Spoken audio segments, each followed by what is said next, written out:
Brooklyn Nets. Welcome to Nuggets Post Game Live, presented by your Front Range Toyota stores. Katie Wingy, Chris Dempsey. The Nuggets, 3 games in 4 days. The first one done with a dub. How did they find a way to do that? Well, look, I think that's the operative phrase, and that is they had to find a way to be able to get it done because a game that looked like it was well in hand, at least under control. Nothing is well in hand in the first half. Nothing is ever well in hand in the first half. But under control, I think, is a nice phrase, the way to be able to phrase it.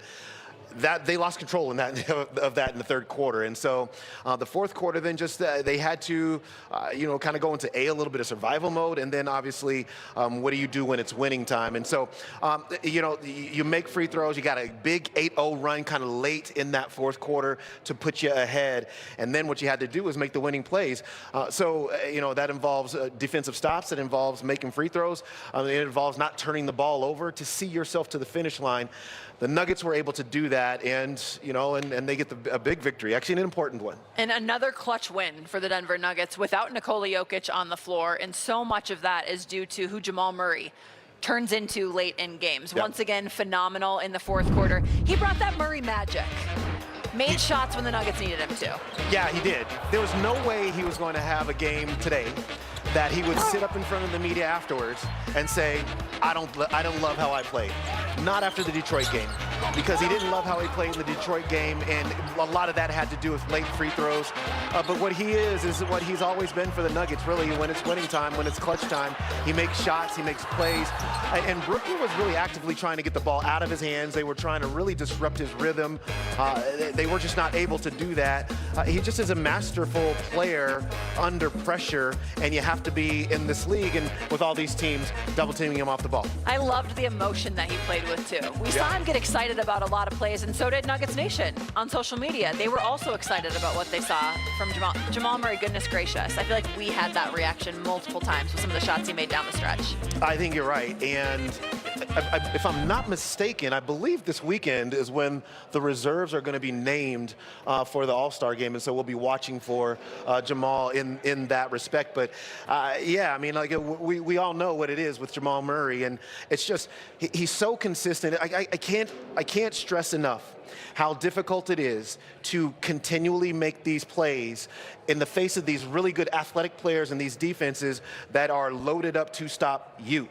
And Jamal Murray, no matter who is out there with him, continues to make those plays. He's a certified bucket getter. Yeah, That's what he is. Double teams, triple teams, doesn't matter. He just goes out. He also had 6 assists tonight. Correct. And the last time they played, Brooklyn, he had 16 assists. So, he just gives you what the team needs, and tonight they needed him to score. Well, the team also needed Tim Hardaway Jr. to make shots the way that he did, because he was phenomenal on a heater off the bench. 25 points. He had 7 made threes. How did he help get this team going? Well, first of all, how did we feel about Tim Hardaway Jr.? Yes. What an acquisition for the no doubt. Just a great crowd up here at Colorado Social. That's a great crowd up here at Colorado Social. So hyped for the victory. We love it. Where does Jamal rank in terms of coaches, players that you've coached or coached against, just the clutch gene? Oh man, that I've coached, he's got to be up there. Him and Nikola. Over the years, those are the 2 top guys that I've been around. It's just they have it in them. And not to mention, he was getting, attacked all night, blitzed. He just had to make tough shots for us. Our offense bogged down. They did a good job with all the switching and hitting. He just has it in him, not scared of it. And, it's so nice to have a guy like that where you can just call up a matchup and let him do his thing. And sometimes that's what the NBA is. And somehow he only played 33 minutes, which I'm super proud of. High-five myself on the way out, even though I had no idea that he only played 33. He's just a special player, all-star player. Just what a special year for Jamal.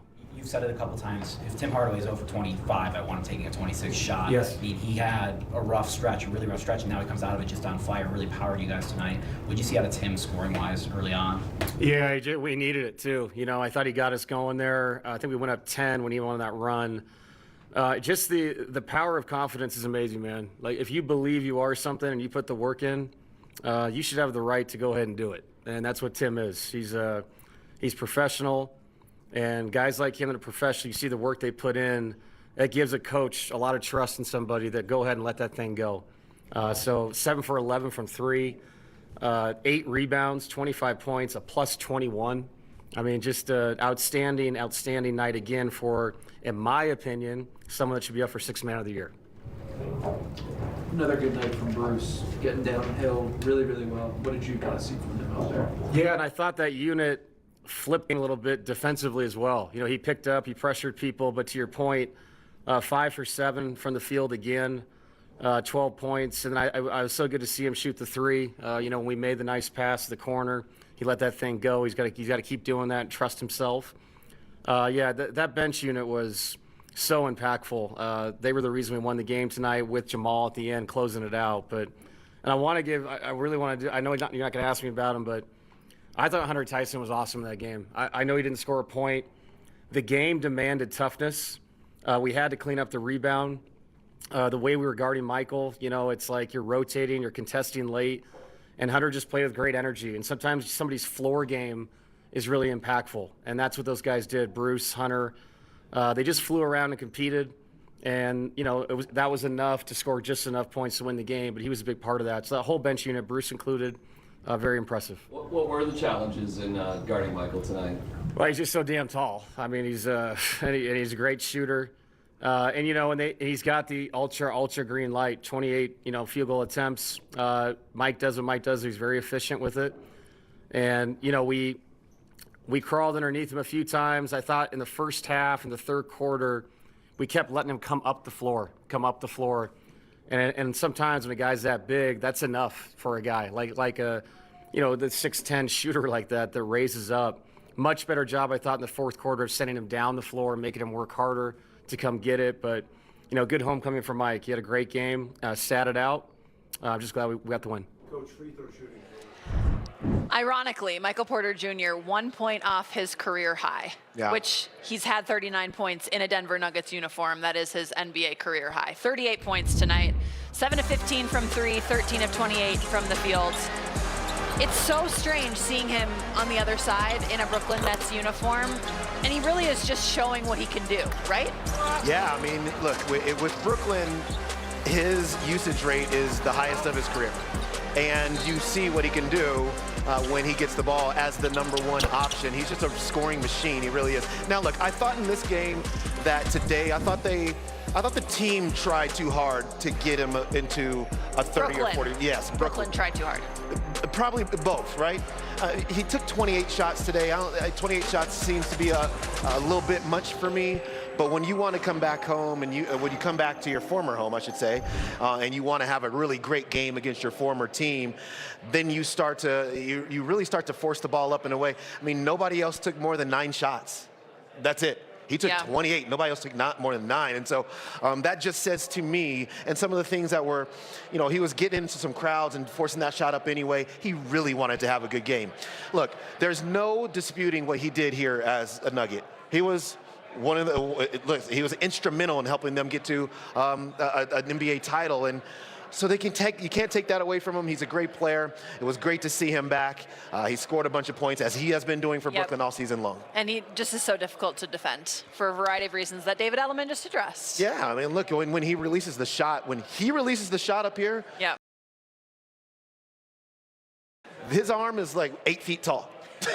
So, I mean, there's not a lot of people who are going to get a good hand up on that shot. So, and he's just a pure shooter. All right, the Denver Nuggets bench had 48 points.